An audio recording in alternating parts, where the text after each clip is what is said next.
The 2023 NBA draft has come and gone. No Sun Devils got drafted. A couple guys signed as undrafted free agents, and we're here to talk about guys who could be future NBA players on this edition of the Locked On Sun Devils podcast.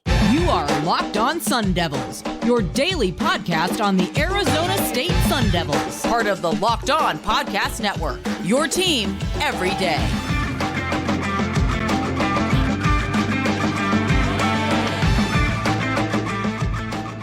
Welcome back to the Locked On Sun Devils podcast, part of the Locked On Podcast Network, your team every day. My name is Richie Bradshaw, and I will be your guide for everything Arizona State Sun Devils. A special shout out to my everydayers that are here every day. And don't forget to hit likes and subscribe and turn on those notifications wherever you're getting your podcast, and stay in touch with the show by following me on Twitter at RichieBrads36 and the podcast at LO_Sun Devils. All right. Today's conversation, we're going to be recapping the 2023 NBA draft. Spoiler alert, there's not much to recap, but there were a couple of Sun Devils who did find spots in, like, I don't know, it's not minor league, but like summer league, that's what it is, for potential NBA futures. I don't know. We'll see if they can work their what's off to get to that next point. And then I got a handful of Sun Devils that I want to talk about that I'm wondering if they do have NBA futures. But let's go ahead and get into the meat and potatoes of this conversation. The 2023 NBA draft came and went. There were no Sun Devils selected. Not a surprise whatsoever, especially when Warren Washington and Frankie Collins decided to withdraw from the NBA draft. Those were the guys that would have had the best opportunity to have been drafted for the Sun Devils, but it was not meant to be. They obviously felt that they needed to come back for at least one more year of college basketball, build more of a repertoire and a resume with the team, and get to the next level maybe next year. Warren Washington is obviously no longer with the Sun Devils, so we'll see what ends up happening for him. Frankie Collins is back with the Sun Devils meanwhile, and he will be the primary ball handler for the team and running the point. So we'll see what he can do there. It's going to be a very different Sun Devils team in 2023-2024, though. There's a lot of change. Outside of Frankie Collins returning, there are no other starting Sun Devils that are returning from last year. Warren Washington is gone. Both Desmond and Desmond Cambridge are gone. And DJ Horn is gone. Also gone Austin Nunez, Duke Brennan, Enoch Bache, and quite a few other guys as well. But obviously, the Sun Devils brought in a lot of guys via the transfer portal as well. I'm not going to talk about every single one of them, but there is one guy in particular that I do want to bring up a little later on in the show. But with that being said, no one was drafted. Not the biggest surprise in the world. I think, like I said, we kind of figured that was going to happen. The best chance for the Sun Devils specifically would have been Warren Washington and Frankie Collins. They withdraw. They're coming back. Moving on, moving forward. However, there were two Sun Devils that did end up getting opportunities to potentially impress and maybe make it to that next level and maybe get some time in the NBA. We'll wait and see. But to the surprise of no one, Desmond Cambridge Jr., who was one of the leading scorers for the Sun Devils last year, one of the more hot and cold shooters the Sun Devils have seen in quite a while, I would say, and a second-team All-Pac-12 player, Desmond Cambridge Jr., ends up signing on with the Raptors for their summer league. We'll see what he can end up doing. If he's a guy who's able to just evolve his game to where he's not shooting every shot that he sees, because the shot selection is very spotty with Desmond Cambridge Jr. I'm not sure how many shots in his life he's seen that he didn't instantly love, but that's definitely going to be something that needs to be cleaned up. I think otherwise there's some good intangibles and building blocks here for Desmond Cambridge Jr. to build upon. I do think that there's, decent upside as a defensive player. Obviously a good scorer. I'm not sure that he's going to be someone who can run the court and be a distributor or anything like that. I think he's definitely going to be a high volume shooter at the next level, just like he was in college. I don't know how much is really changing there, but if he is able to just become a more consistent, reliable shooter and not somebody who's just chucking the ball up, I do think that he could eventually evolve, and who knows what happens. It's so difficult to make an impact in the NBA. I won't go as far as to say Cambridge will get that far, but I do think that he's got a future in pro basketball, whether it's in the NBA or anywhere else. I do think he's going to be able to find a niche. Marcus Bagley is the other player. Bagley, of course, a very interesting situation at Arizona State, a former 5-star prospect who battled a ton of injuries during his time at Arizona State before ultimately leaving the program last year due to some headbutting with Bobby Hurley very early in the season. He's only played 5 games in the last 2 years, and basically played 2 games last year. He had started the 3rd game, but did not finish that game. He has hardly been on the court, but you can't deny the physical talent and upside that Bagley has. He was a 5-star prospect for a reason. This is a kid who's got some ties to the league, as his brother was in the pros.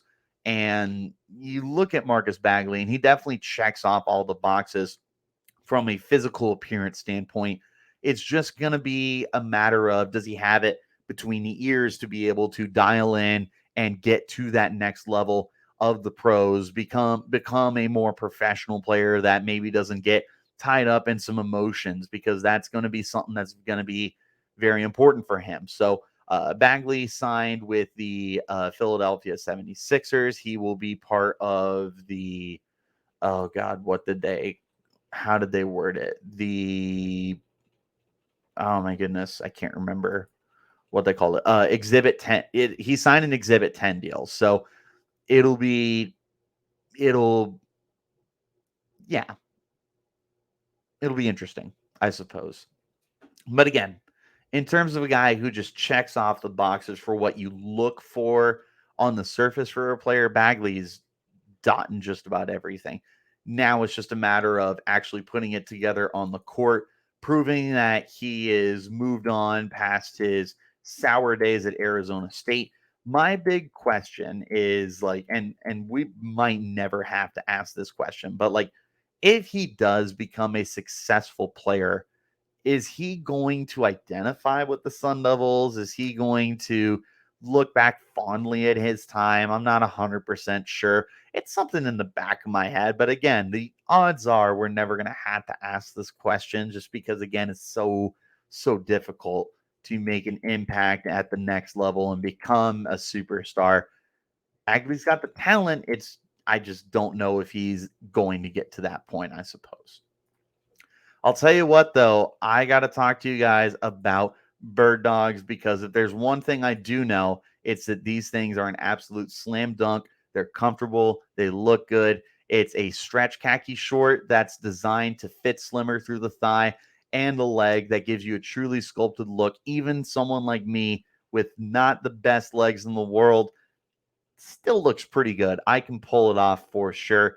They do the exact same things as the Lululemon brand, but they fit way better, and they fit better than regular shorts too, that are made of a stiff, restricting cotton. Birddogs fixed that issue by inventing cloud knit fabric that looks like the khaki, but stretches so you get a way slimmer fit without having to sacrifice movement. They also have an anti-stink sweat wicking fabric that keeps you cool and dry all day long. I am wearing my Birddogs as we speak. I took them to work with me today, and I am beyond comfortable. And especially with the summer starting to heat up down here in Arizona, I still feel like I can wear these things out in public and not feel like I am a sweaty, disgusting mess that stinks. I feel confident in my Birddogs.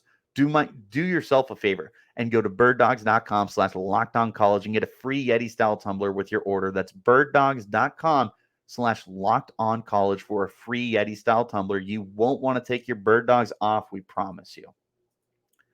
Back into the Locked On Sun Devils podcast, part of the Locked On Podcast Network, your team every day. Make sure that you are liked or subscribed wherever you're getting your podcasts. All right. I've got a handful of Sun Devils here that I want to talk about. I originally had 2 guys, and I decided to add a third. You can see them off on the side if you are looking on YouTube and see my graphic. If you are not, then stay tuned. We're going to get into them right now. The first Sun Devil that I think could potentially have a pro future is the guy who almost went pro this year, Frankie Collins. Now, Frankie Collins definitely needs to evolve his game and take it to the next level, because right now, I think he's a very average basketball player for the Sun Devils. He averaged 9.7 points a game last year. He was shooting 40.1% from the field, 33.8% from deep. But overall, I felt like this is a guy who I wish had more opportunities. When Frankie Collins is dialed in, I feel like he is a very quality basketball player. The problem is he just doesn't take the game into his own hands. And maybe that changes this upcoming year, because you did have some guys who wanted to shoot last year, a la Desmond Cambridge. Maybe that's going to be different for Frankie Collins now that he is going to be the veteran on the court. First of all, I mean, it's a lot of transfers that are coming in and guys that aren't familiar with the program. Collins is going to have to be that vocal leader on the court. But I'm also just curious how he's going to evolve as a player. I think this is a very good defensive player, though. I think that Frankie Collins very much understands his assignments and knows what he needs to do, where he needs to be. This is a good defensive player. I just want to see him take that next level as an offensive player and as a producer for the team. He shot like 20 plus field goals in the first game of the year against NAU. And after that, he was really not a big volume shooter. Hit double digits a handful of times throughout the remainder of the year. Or we didn't open up against NAU. We opened up against Tarleton State. But he really was not a big volume shooter outside of that game. And he wasn't a consistent shooter either. Again, shooting 40.1% from the field. There were definitely some games that kind of inflated that percentage, and there were some games that really took away from it. You just want to see him be a more consistent player that can put it all together, put up a little more offensive production, keep growing as a defensive player. And I do think that there's a spot for him at the next level.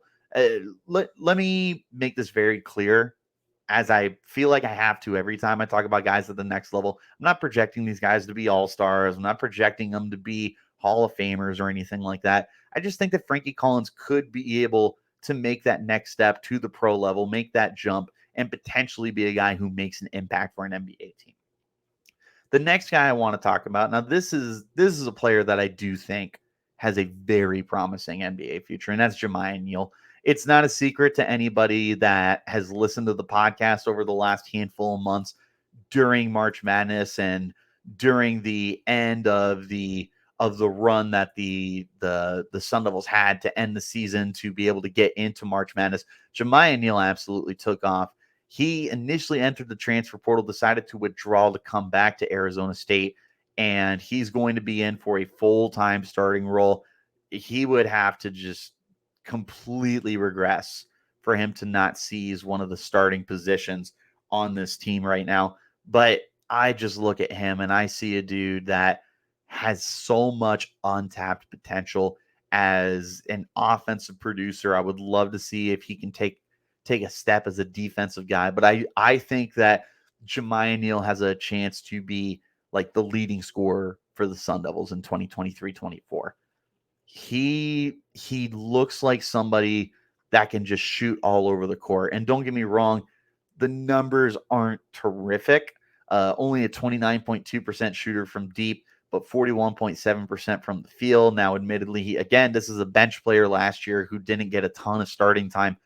When he did get time, it felt like he was a very impactful player. And then when the Pac-12 tournament started and he started getting more opportunities, he was shooting in the high 40% range. He might have even been flirting with 50%, and it helps that against Nevada he went 6 of 7. He was shooting in the high 40% range from deep. He had 2 double-digit point outputs for the team. Like, again, this is a bench player that the Sun Devils were getting really good production out of.